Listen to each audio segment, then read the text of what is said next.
All right. So, let's go ahead and jump into this this article. The title is 8 Tips for Negotiating the Salary You Want. I'm going to go ahead and share my screen here.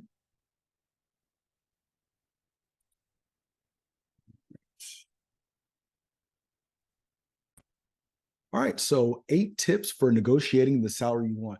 And salary negotiation is always one of those difficult topics, right?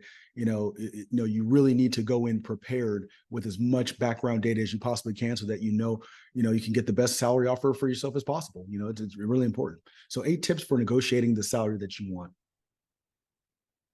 All right. You put together a stellar cover letter and resume, you nailed the interview process, and now you're about to get an offer. But this isn't the end of the line. This is just the beginning. Why? Because receiving an offer is when the salary negotiation begins. Negotiating salary is a multifaceted endeavor that involves more than just knowing the salary range and convincing the hiring manager to pay you on the high end. It's also about having the right credentials for a higher salary and working for an employer that has a budget to pay you what you deserve. How could I leverage good, past performance reviews for a higher salary? If I have been a good employee for an organization for, let's say, for 5 or 6 years, and I've always had consistent good performance reviews, that should work in my favor towards being able to request a higher salary.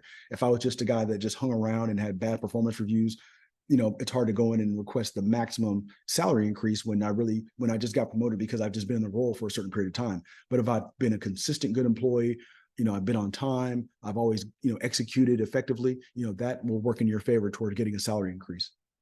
Also the cost of living. Let's just say, for example, a project manager position here in Tampa, Florida is probably going to pay a little bit less than, let's say, if you're in Manhattan in New York, or at least you would expect it to.